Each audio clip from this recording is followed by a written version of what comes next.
bisanzwe tuzi yuko hano ku isi hari abagwiza tunga benshi bagiye batandukanye bafite uburyo ariko nivyo bashobora kuba batabikora ku mugaragaro kugira twese tubimenye mugabo hariho bamwe muri bo usanga ubutunzi bwabo barashaka kubufashisha aboro nkuko mwari mubivuze majambo make barondera gukuza ivyabo business zabo kugira ngo zaguke gusa business zabo mugabo ataco mari abandi sinzi bashobora kuba batahari bivanye n'ivyo tubonesha amaso ariko mu gihe umuntu yaba ameze nkuko ico gihe abari mu shimana yamuhamagariye koko reka mbwira abantu ko bakuvukira ndabari kintu bagitahura burya umutunzi azovuge ko atunze mu gihe ubutunzi bwiwe bufise ico butumariye okay je nushobora kunyihaya ko ngo uratunze ngufise ibiki sinshobora kukwemerera kandi ndakugira nti nta butunzi ugira urumukene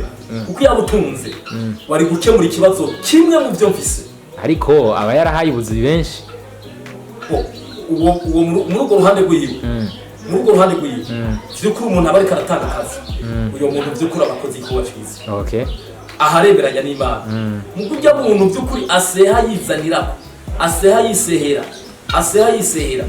ujya muntu vremba ntaze yigera avuga ngo ubutunzi bwiwe murazwi n'Imana ntibuzi abantu bameze nk'uko izo nkunzi zikunda abo bantu ubutunzi bwabo n'Imana ntibuzi n'abantu ntabwo bazi kuko ubutunzi buzwi niburya ubutunzi bufise ico bumariye abandi n'Imana igashimika avuga ngo ari muri mission okay ubutunzi bufise ico bumariye abandi ndikuvuga mu majambo make nuko ubufise ikintu Imana ifise kwinyungu ariko natwe hari ubutunzi dufise dukwiye kuraba Imana ifise inyungu ama telefone ibindi gose ubutunzi aho rero ku telefone ni igikoba gikomeye cyane muzu zacu ubwo bose si ubutunzi burya kuri no se hari umuntu adafise ubutunzi ko cyo burasumbasumbana ubutunzi kuko ushobora kwiyambura impuzu wewe wambaye uyuwunda yambare mu gihe wewe uzi ko atayindi impuzu ufise okay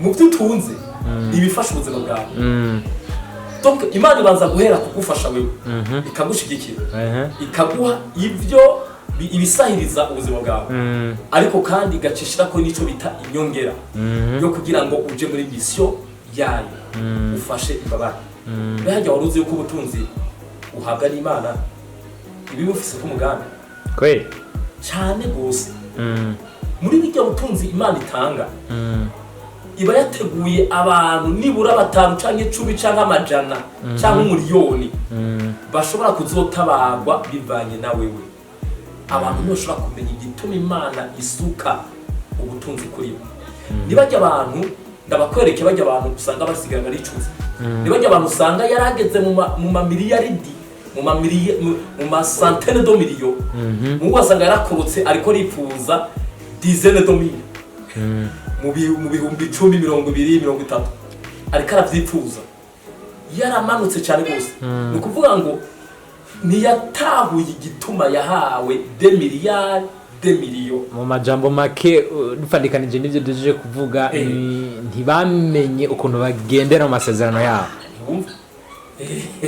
ntibamenye donc mission y'Imana icatumye bahezagira yarakubyaye iragushira ku isi irakorera irakuduza ikiguha n'ubutunzi ikikubwira ati birero ni mu bizofasha n'abandi ariko wewe uradeviye uci ushaka kumengo ubaye Saturn twaje urumwe ariko kandi bigomba ngo ugwize ibikorwa kugira ngo mission yayo iranguke mu bantu yateguye muri ico gihe hariho deuxième chance iko guhezagira kandi Imana mu gihe wamaze kwitahura community bwa mbere narakosheje ubu reka mpinduro reka mbwira bariko baradukurikira bashobora kuba bari hejuru mugabo barakoroka baja hasi d'abord atahura ubutunzi bwiwe bwari bumariye ikabandi iyo umaze kwiyumvira ko by'ukuri wabikoresheje nk'uko Imana idashaka ugomba guca bugufi nta yindi solution umva wemera uri mukuru canye muto utegeza kwemera guca bugufi ukemera ugasaba imbabazi Imana ati nukuri naradeviye naradekoye Okay. Reka abantu bananirwa n'ibyo. Iriya la deuxième chance yuko Imana ishobora kugarukana amahirwe hanyuma ikaguhagurutsa. Ariko kandi burya amahirwe aje bwa kabiri aragoye cyane gose. Nico gituma abarundi bayamaze bavuga bati amahirwe azarimwe mu buzima. Burya intambwe ya mbere niyo yari ikomeye cyane gose. Ntukibaze ko woca unyaruka gushika kuri ya ntambwe ya mbere byihuse. Uzobanza uce hasi uguge buke ugendera kuraba koko warihaye koko waraciye bugufi hami kuduze igushika ari hahandi. Majambo makamahirwe arimuka. Amahirwe arimuka cyane gose. Kati bashimire. Yego. Nizere yuko abadukurikiranye ikiganiro ca mbere ca kabiri ndetse no kubandanya bumvise byinshi bigiye bitandukanye ndetse ushobora kuba hari ico wungutse ugeranije nuko watanguye kumviriza kino kiganiro umeze. Ariko rero Prophet usezere nakajama kanyuma abadukurikiranye. IgaNews. Ariko ndacana. Nani guheza giti. Muri no misi. Izi bisi ko ndakurikirana IgaNews. Kiratangira bidasanzwe kweli. Sha amakuru akwiye vraiment barayatanga. Kandi mukomeze. Shaje nzoyisengera vraiment. Chikora chihaye vraiment nzoyisengera. Murakoze cyane. Rero nongera shimira abakunzi muri ko muradukurikirana kuri IgaNews. Ubanda mudukurikirane cyane gose. Je ndababwire ngo ndiko ndaza. Kandi ndi mwasura ku mabagara. Ndemeye. Zose. Karibu cyane. Ndabakunda cyane gose. Murakoze. Nanjye mukurikirana ibiganiro bya IgaNews. Imana ibahezagire tubashimire kuba mwadahaye kano kanya kugira dushobore kuganira kuganira cino munsi naco cyane ko turavugana ku isezerano ry'Imana.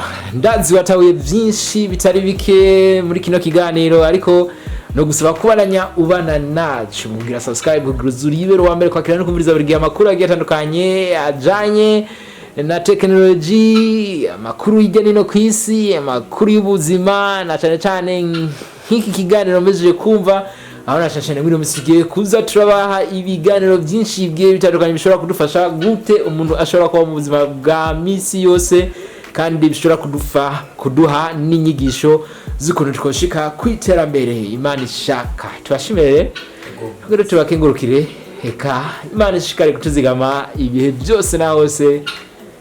Amen.